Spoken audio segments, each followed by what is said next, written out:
Instead of celebration, however, anger and a minor sell-off of cannabis stocks followed Monday's announcements that an administrative law judge won't hear the Justice Department's proposal to recategorize marijuana to Schedule 3 of the Controlled Substances Act until December, you guys.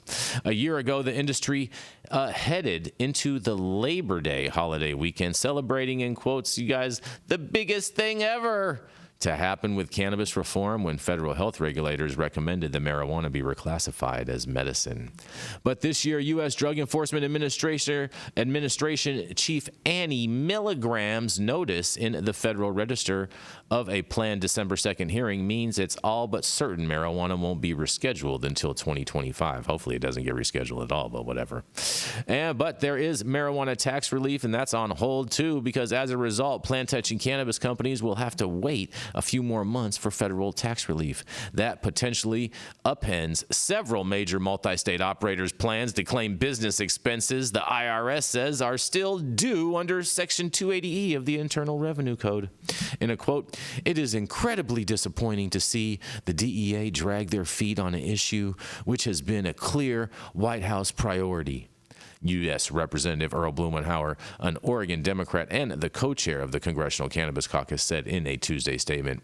But other observers were more circumspect. That's right, because in a quote, "This is not a surprise," said Sean Hauser, a partner at Denver-based law firm Vicente and Cedarburg. He's the chair of the practice and cannabinoid and hemp division, and in a quote says, "There was a very significant chance of an administrative law judge hearing," she said. Yet Blumenauer's frustration echoed similar statements among major marijuana industry players on Monday and Tuesday. And in a quote, the DEA hates weed. Ben Culver, the CEO of Chicago-based multi-state operator Green Thumb Industries, posted to social media on Monday night. Cannabis stocks took a big hit because cannabis investors reacted accordingly, you guys, and shares in Green Thumb dipped to more than 8.5% on the news of the December 2nd hearing from $10.69, and at the close of markets on Monday, about $9.76 on Tuesday afternoon. Similar drops hit fellow marijuana MSOs, Curaleaf Holdings down 12% to $2.80, and Trulieve Cannabis Corp down 5% to $9.09. Verano Holdings Corp down 13.5% to $3.33. Meanwhile, outspoken cannabis advocates and some business leaders look to social media to vent frustrations at President Joe Biden and at Annie Milligram and each other, as hopes of pre-election rescheduling have vanished. Speculation swirled that Republican presidential nominee Donald Trump could unwind the rescheduling process as a rebuke to Biden, and those reports competed with rumors that with the Democrats' hopes of retaining the White House, improving Vice President Kamala Harris as the nominee, the party is less in need of a drastic act to win back disaffected progressives and young voters. But for now, such theories have no factual basis. In a quote, you can research, I think that's supposed to be research. You can research this any way you want, said the D.C. lobbyist who requested anonymity to speak freely. But there isn't a sign that anybody I know has seen that there was some political maneuvering going on, he says. We know what the next step is. That's right. Instead, lawyers, lobbyists, and some cannabis executives told MJ Biz Daily on Tuesday that the scheduled hearing shouldn't have come as a shock. Try to tell you guys this. If anything, it means the rescheduling process Biden launched in an October 2022 executive order is still on track. In a quote, "We hoped it would be speedier. We were hoping for before the November presidential election, but at least we have a date now, and we know what the next step is," said Brian Barash, Vice President of External Affairs at Oregon-based cannabis sales software platform Dutchie. In an additional quote, "But you know, I think throughout most of this process, we've been pleasantly surprised at the speed, and it's beaten expectations." That's a way to put mud on a pig, but whatever.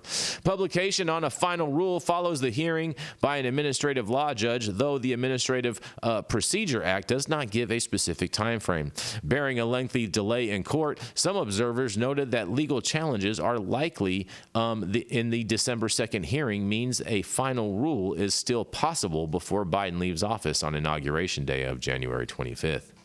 That is what Blumenauer, the longtime congressional champion, is banking on, he says.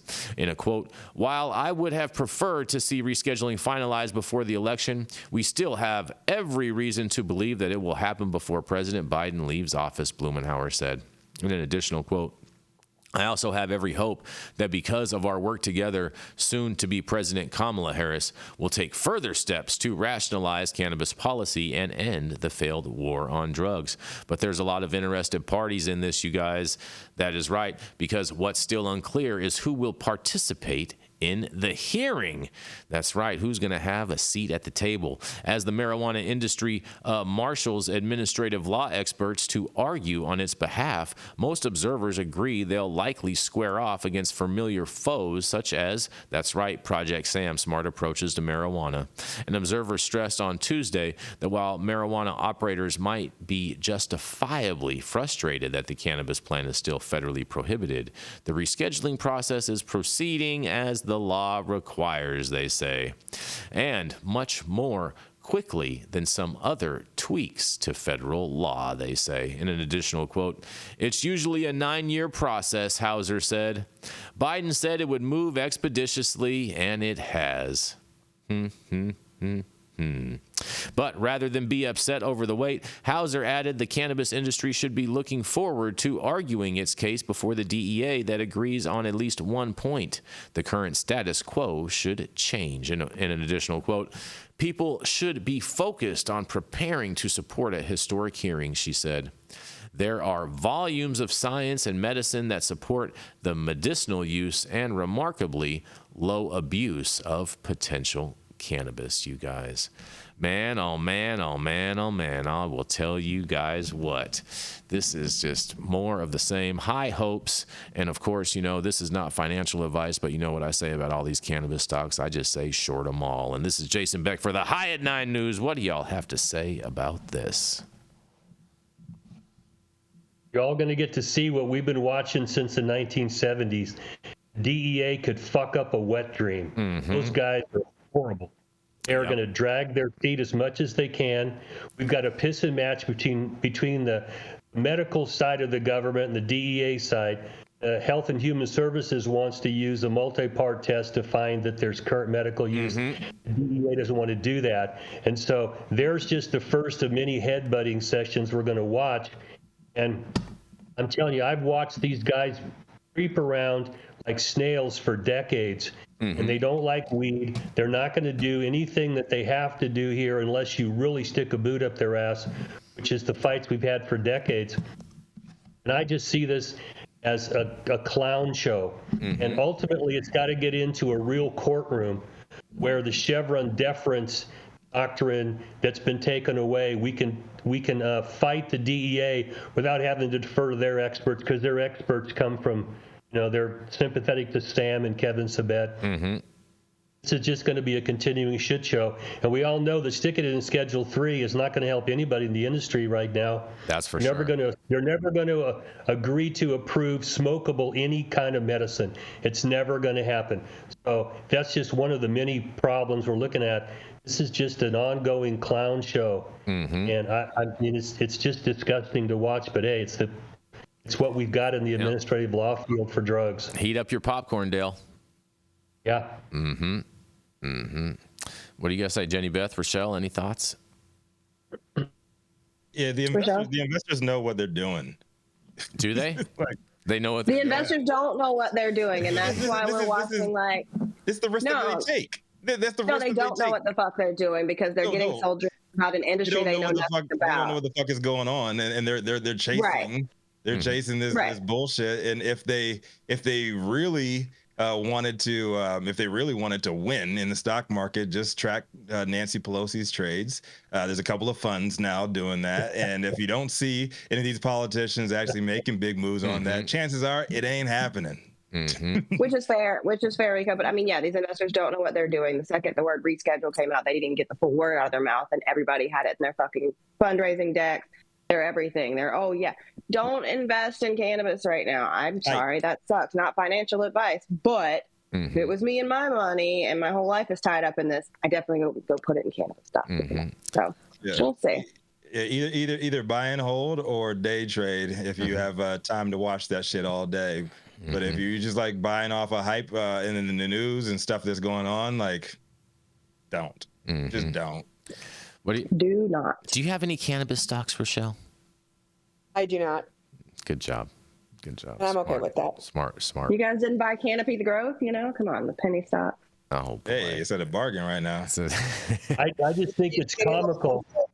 Yeah. I think it's comical that somebody running one of these companies actually thought they were going to get 280 relief. Exactly. For the end of the year. Well, where are these guys smoking? You can put the crack down, Well, the part that I can't believe is I can't believe that they think that that's a fair trade-off to move it to Schedule 3 to only get 280E relief. I don't think that's a fair trade-off at all.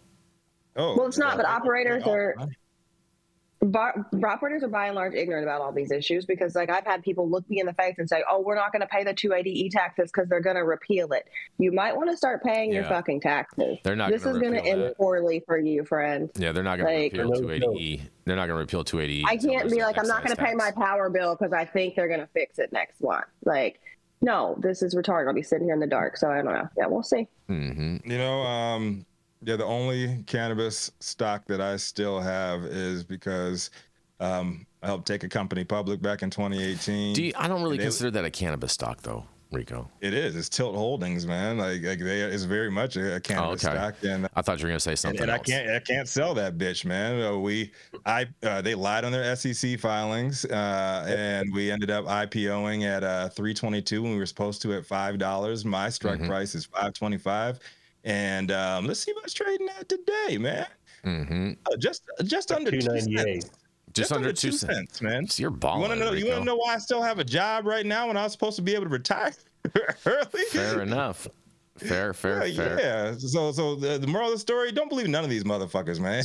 It's like put your money into some kind of ETF or some shit or some kind of fund that tracks the market and play the broad market, and that's going to be your safest bet. And if not, fair enough. Put it in the trap.